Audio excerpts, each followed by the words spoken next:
Nesta semana, nós vamos falar sobre a agricultura familiar e todos os retrocessos que estamos passando nesse atual governo e qual é a nossa desafio daqui para frente. Nós vivemos num desmonte no campo, tanto das políticas de desenvolvimento da agricultura familiar camponesa, como também dos direitos adquiridos pelos camponeses e agricultores familiares como um todo. Bom, quando a gente fala de desmonte da agricultura, falamos inclusive do processo de retirada da própria identidade da agricultura familiar e tem pensado as políticas, inclusive do Plano Safra, voltado para isso.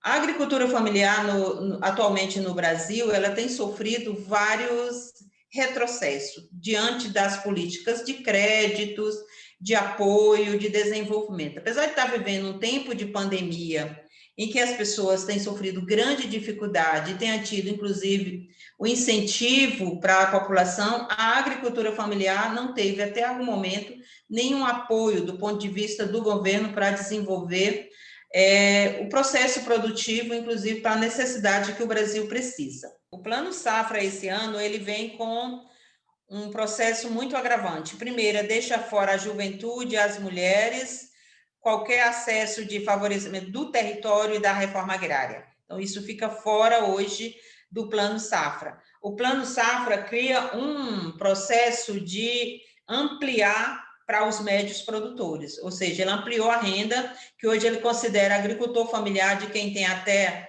a renda de 500 mil por ano, e também os próprios projetos de lei que estão rodando hoje, tanto na Câmara como no Senado, eles vêm para descaracterizar a agricultura familiar e cada vez incluindo mais os médios produtores que estão diretamente envolvidos no agronegócio.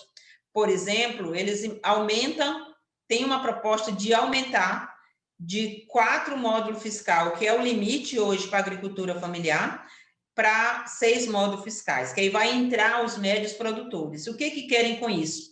Disputar o Pronaf, e o Pronaf já é pouco, o Pronaf já é um crédito que não cobre toda a necessidade que os agricultores familiares precisam, principalmente nas regiões Nordeste, Norte, então e a própria Centro-Oeste, nós temos uma dificuldade grande de acesso ao crédito, o limite de acesso de crédito nessas regiões é muito pequeno, e esse limite será muito mais disputado ainda pelos médios produtores aí que vêm do agronegócio mais estruturado e entra nessa disputa do crédito.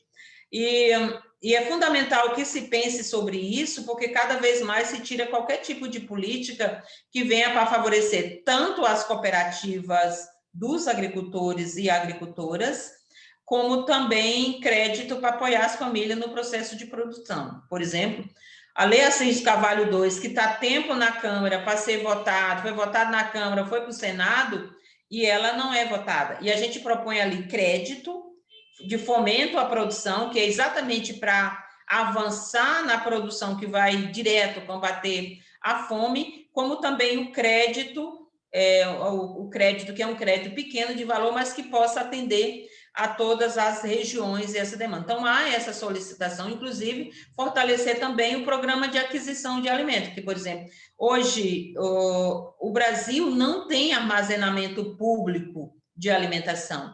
Hoje os armazenamentos estão tudo privado e o próprio Plano Safra vai apoiar esse plano. E isso requer, como a gente tem um número grande de mais de 30 milhões, quase 40 milhões de brasileiros passando fome, e cada vez mais com a carestia aumentando o preço, não há condição de se reduzir isso a curto prazo, porque não se tem armazenamento público, não tem controle de preço e há uma tendência de que cada vez mais os preços aumentem, até porque a gente está a mercê às empresas do agronegócio.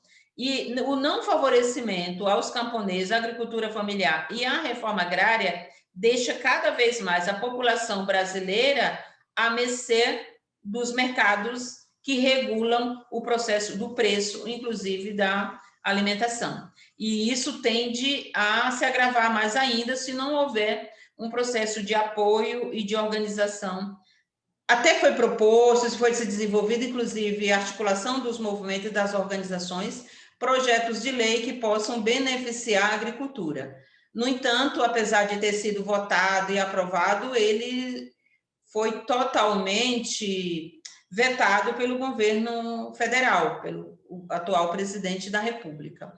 Por outro lado, como a gente está vivendo esta semana e vimos agora mais recentemente nos próprios meios de comunicação, o governo tem tratado a agricultura familiar e o campo brasileiro como uma política de violência e de morte. Inclusive, mostrar o resultado de um agricultor com a arma, isso prova a forma como o Bolsonaro realmente vê a política e como ele trata também das organizações do campo, que é uma política de violência e de morte. Tem acontecido no Brasil um processo que chamamos de desregulamentação das leis ambiental e dos direitos dos povos do campo. Essa desregulamentação é um processo de tentar destruir ou acabar com todas as leis que possa favorecer o camponês e criar, de certa forma, uma entrada mais ampla das empresas do agronegócio no campo. A prova disso é o processo de liberação dos agrotóxicos, sem nenhum acompanhamento de pesquisa, de poluição. Então, libera-se agrotóxicos hoje, sem o maior controle.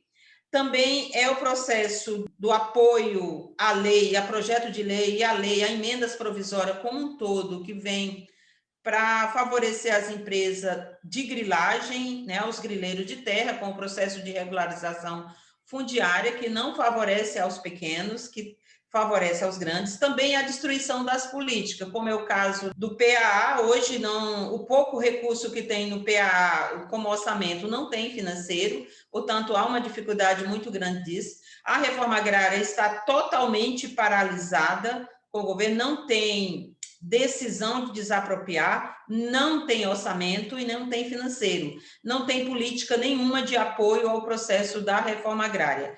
O que tem hoje no INCRA, os assentamentos, que é um recurso ainda muito pouco, que é apenas para fazer titulação, que é a tentativa também de retirar os assentados da responsabilidade do governo do Estado, que é retirar o INCRA do papel de acompanhar a reforma agrária e os assentamentos. E o INCRA vira um processo de imobiliária de terra. Tem acontecido também, como um todo, e daí nós estamos vendo o avanço e a volta da fome mais grave, como a gente nunca viu. Está mais grave agora do que quando começou o Bolsa Família, por exemplo. Em torno de 15% da população brasileira está sem ter o que comer, sem ter garantia e a segurança de que vai ter comida. Em torno de mais de 30%, em torno de quase 40%, sofre algum tipo de insegurança alimentar. Ou seja, isso é muito grave num Brasil que está tendo safra recorde do agronegócio como um todo, mas não tem, de fato, política que favoreça o mercado interno, a alimentação e a distribuição para as famílias. Daí vem o processo da fome, com um avanço muito grande, e sem contar com todas as políticas de morte que têm sido provocadas por esse governo. Por outro lado, nós estamos vendo a reação do povo. Uma unidade maior da esquerda e de outras organizações na luta contra o governo, na defesa de auxílio emergencial para atender as demandas, mas também na luta para fortalecer o processo da agricultura familiar e camponesa no campo, que é quem, de fato, e com a volta da fome, prova que os pequenos agricultores, como toda a agricultura familiar, os camponeses, que produzem comida para o povo brasileiro. Com tudo isso que nós estamos tendo, essa desregulamentação, ela tem afetado, de certa forma, os bens da natureza, a água, a terra, o ar, todos os elementos da natureza, podemos dizer, são afetados hoje com a desregulamentação. Enfraquece as leis, para que o agronegócio possa avançar. Mas e o povo do campo vai perdendo, além do acesso às políticas públicas, os seus territórios. E cria-se nesse período também, tanto para a reforma agrária, para os acampados e assentados regularizar a situação, como para o povo indígena e quilombola, uma coisa que a gente está chamando que é o marco temporal para os povos, assim. E isso é uma grande ameaça, porque querem reconhecer só quem entrou com os indígenas que já estavam nos seus territórios antes da Constituição Federal. Querem reconhecer quem é assentado nos assentamentos que ainda não atualizou, só quem está antes do final de 2015. Então, isso não quer dizer nem só que esteja dentro do assentamento, mas no próprio lote, com tudo isso. Então, essas definições é para, de fato, os trabalhadores perderem direito e o agronegócio poder avançar sobre os territórios. Portanto, há além de perda de políticas públicas, uma grande ameaça aos territórios conquistado ou ocupado pelos camponeses como um todo. Por outro lado, nunca teve tão forte a necessidade da reforma agrária popular. E isso a gente tem visto que quem é que está realmente propondo comida para o povo? Os assentamentos da reforma agrária, aqueles, de certa forma, que estão tendo acesso à terra, que conseguem, mesmo sem apoio do governo, avançar no processo de produção. E hoje a produção, principalmente nos assentamentos coordenados pelo MST, elas têm sido planejadas dentre 4 linhas, né?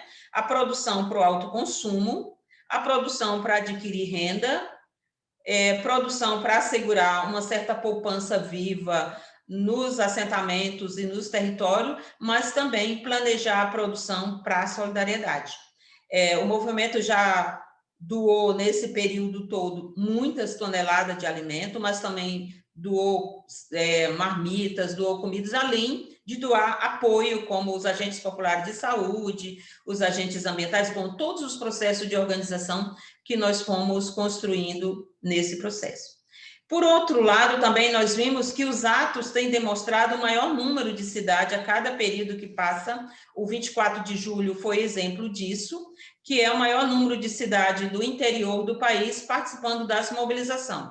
Apesar do número não ter sido maior do que o que foi no dia 3 de julho, o 24 ele teve o maior número de cidades, ou seja, o maior número de pessoas e territórios e outras localidades envolvidas na mobilização por defesa de comida, por defesa de condição de vida, de vacina, principalmente, mas também contra as políticas desse governo e contra o próprio governo, que é o Pediu Fora Bolsonaro.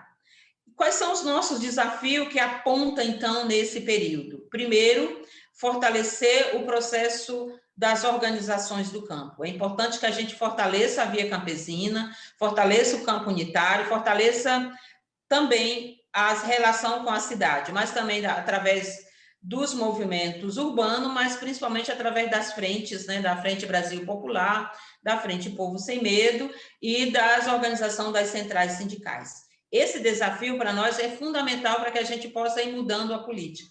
Mas é fundamental também que a gente possa debater em todos os espaços a importância da reforma agrária popular, porque a reforma agrária popular, ela pensa uma relação com o meio ambiente, com os bens da natureza, uma relação que cuide, como é a questão do plano de plantio de árvore e outras iniciativas que tem, mas ela também pensa a relação dos sujeitos que estão no campo e com a sociedade. E daí a reforma agrária popular tem buscado várias alternativas, inclusive de processos que estão em andamento, para aumentar o processo de produção de comida, e aí clareando bem a função social da terra, mas também de fortalecer a luta por crédito e a luta pelo processo, então, do desenvolvimento de agroindústria, de trabalho no campo, de envolver a juventude e as mulheres. Portanto, acho que o nosso desafio é grande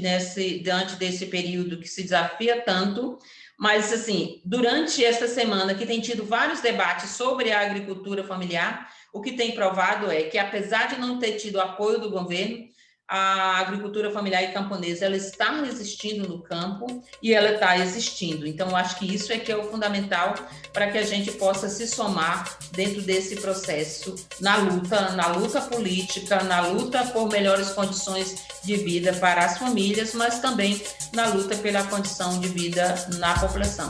Daí o fortalecimento das feiras, das campanhas de doação e de solidariedade é fundamental para que a gente se mantenha nessa relação com a sociedade.